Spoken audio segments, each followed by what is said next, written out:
तीसरा अध्याय। नारद मुनि कहते हैं, हे मुनि हो, मैं भक्ति ज्ञान वैराग्य के कष्ट निवारण हेतु श्रीमद् भागवत कथा का ज्ञान यज्ञ करूँगा, परंतु मुझे उसके निमित्त उत्तम स्थान और उसके समस्त महिमा समझाइए। फिर उस कथा का विधान और उसे कब प्रारंभ करके कब समाप्त करना होगा, इसका भी आज्ञा करें। सनकादि ने कहा, हे देवर्षि, हम तुम्हें सारी विधियां वर्णन कर रहे हैं, ध्यानपूर्वक सुने। इस कथा के लिए उपयुक्त स्थान हरिद्वार के समीप आनंद घाट है, जहाँ ऋषि मुनि देवता सिद्ध महर्षि आदि सब वास करते हैं। उस घाट में गंगा की स्वच्छ वातावरण और चारों ओर अनेक लताएं वृक्ष रूप से शोभायमान हैं। फिर वहाँ अनेक प्रकार के पुष्प और उनके सुगंध विद्यमान हैं, जहाँ सभी प्राणी परस्पर बैरभाव छोड़कर आनंदपूर्वक वास करते हैं। उसी स्थान में भक्ति ज्ञान और वैराग्य स्वयं आएंगे और श्रीमद् भागवत की कथा सुनकर पहले के जैसे युवावस्था प्राप्त करेंगे। सूत जी ने कहा, हे सौनक, नारद जी को इस प्रकार का उपदेश देकर सनकादिक स्वयं भी गंगा तट में जाने के लिए प्रस्थान करने लगे, जहाँ वशिष्ठ, भृगु, च्यवन, गौतम, देवल, मेघातिथि, देवरात, जिन्हु, परशुराम, विश्वामित्र, साकाल, मार्कंडेय, दत्तात्रेय, पिपलाद, व्यास, पराशर, छायारूप, सुखदेव और जाजाली आदि सभी मुख्य मुख्य ऋषि मुनि अपने अपने शिष्य, पुत्र और पत्नी सहित आए। उसी स्थान में वेद, उपनिषद, 17 पुराण, 60 शास्त्र, गंगा, यमुना, सरस्वती, नर्मदा, कावेरी, गौतमी, घाघरा आदि नदियाँ और पुष्कर आदि सरोवर तथा कुरुक्षेत्र, प्रभास आदि सभी क्षेत्र और दंडक, काम्यक, बृहदारण्यक आदि सभी वन और हिमालय, सुमेरु, विंध्याचल, सह्याचल आदि समस्त पर्वत, देव, दानव, यक्ष, गंधर्व, किन्नर, दैत्य भी मूर्तिमान अर्थात मनुष्य रूप धारण करके उसी आनंद घाट में श्रीमद् भागवत की कथा रूप अमृत पान करने आए। उस कथा के मुख्य वक्ता सनकादि मुनिगण सुशोभित उच्च स्थान पर बैठे और समस्त श्रोतागण थोड़े नीचे खंड में बैठे। वहाँ वैष्णव, सन्यासी, वृद्ध, ब्रह्मचारीगण सबसे आके समीप बैठे। उनसे भी आके नारद मुनि कथा अमृतपान करने के लिए बैठे। उस स्थान में एक तरफ देवता, दूसरी तरफ ऋषि मुनि और तीसरी तरफ वेद, उपनिषद और एक तरफ अनेक तीर्थ, नद, नदी एवं एक तरफ स्त्रियां बैठे। दसों दिशा शंख ध्वनि और जय जय के शब्दों से गुंजायमान हो गए। देवतागण आकाश से पुष्प वर्षा करने लगे। सूत जी कहते हैं, बड़े आनंद के साथ श्रीमद् भागवत का पूजन किया गया और सनकादिक ऋषियों ने श्रीमद् भागवत के महात्म्य सुनाने लगे। सनकादि ने कहा, इस श्रीमद् भागवत की कथा सुनने मात्र से मन में भक्ति का उदय होता है।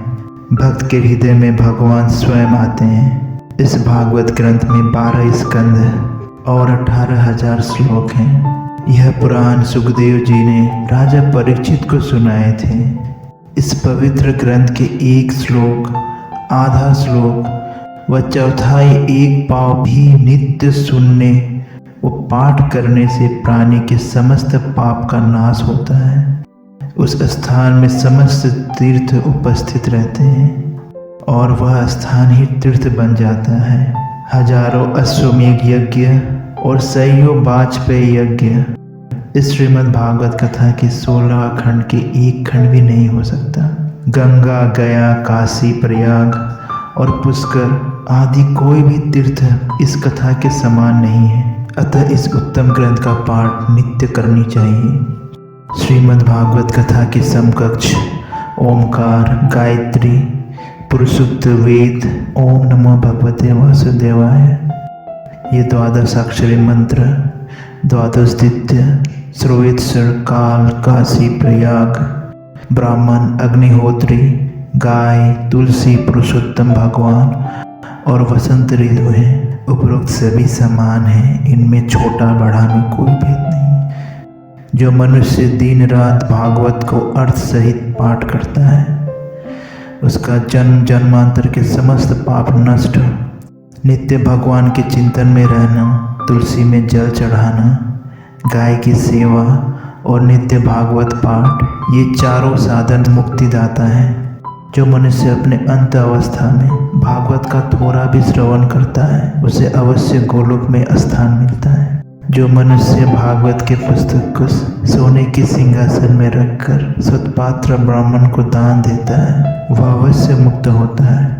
जिसने अपने जीवन में कभी भी श्रीमद् भागवत कथा रूपी अमृत का पान नहीं किया है, उसका जीवन चांडाल और गर्दभ के समान है। उसने व्यर्थ ही अपनी माँ को कष्ट देकर पृथ्वी का भार बढ़ाया है। अनेक जन्मों के पुण्य स्वरूप ही भागवत कथा का अमृत पान करने को मिलता है। इस कथा के निमित्त कोई भी दिन निषेध नहीं है। इसे नित्य कहना और सुनना उत्तम है और सबसे उत्तम विधि सप्ताह पारायण की होती है, जिसे माघ मास में श्रवण करने से उत्तम फल प्राप्त होता है। जो पुण्य तप, योग, यज्ञ, तीर्थाटन और समाधि आदि द्वारा पाया जाता है, वह फल केवल सप्ताह सुनने से सहज ही प्राप्त होता है। सौनक जी ने पूछा, हे सूत जी, आपने अपूर्व बात कही है।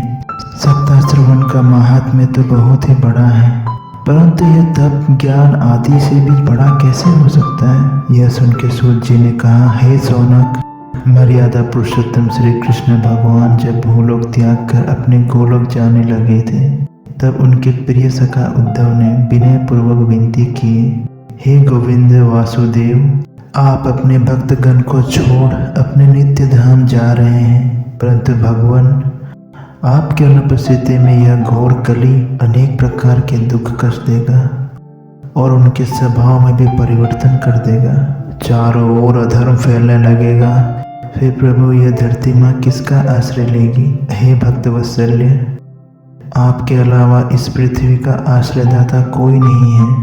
आप निर्गुण निराकार होने पर भी सगुण रूप धारण करके भूमि के भार को हल्का करने हेतु युग युग में अवतार धारण करते हैं। कलिकाल में मनुष्यों के लिए निर्गुण का उपासना करना कठिन है, अतः भगवान इस वैष्णव धर्म की रक्षा कैसे होगा? उद्धव के इस प्रकार प्रश्न सुनकर भगवान कहते हैं, हे उद्धव, मेरे जाने के पश्चात मेरे प्रतिरूप श्रीमद् भागवत यही छोड़कर जा रहा हूँ। उस ग्रंथ में मैं स्वयं बैठा हूँ और वे सभी मेरी ही वाणी है, ऐसा समझना। उसका श्रवण, मनन, सेवन और दर्शन करने से प्राणी के समस्त पाप धुल जाएंगे। इस कलयुग में सप्ताह श्रवण से बड़ा और कोई भी साधन नहीं है, अतः सप्ताह श्रवण का विधान इसी कारण से निश्चित किया गया है। सूत जी कहते हैं, हे सौनकादि मुनि हो, जिस समय सनकादि ऋषिगण सप्ताह श्रवण के महात्म्य बता रहे थे, ठीक उसी वक्त एक आश्चर्यजनक घटना हुआ। वही भक्ति, ज्ञान और वैराग्य श्री कृष्ण गोविंद हरे मुरारी, हे नाथ नारायण वासुदेवा, इस भगवान का नाम उच्चारण करते हुए प्रत्यक्ष प्रकट हुए। भगवान की अत्यंत प्रिय भक्ति को इस प्रकार आते देख समस्त ऋषिगण प्रसन्न हुए।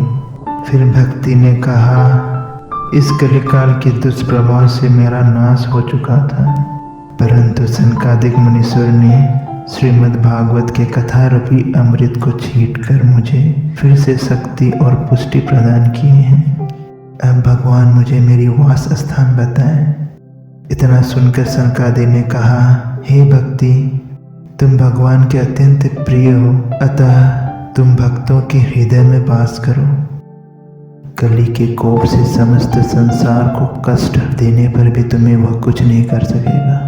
सूत जी ने कहा, हे सौनक, सनकादिक ऋषिगण के वचन सुनने के साथ ही भक्ति हरि भक्तों के हृदय में स्थापित होकर बसने लगी।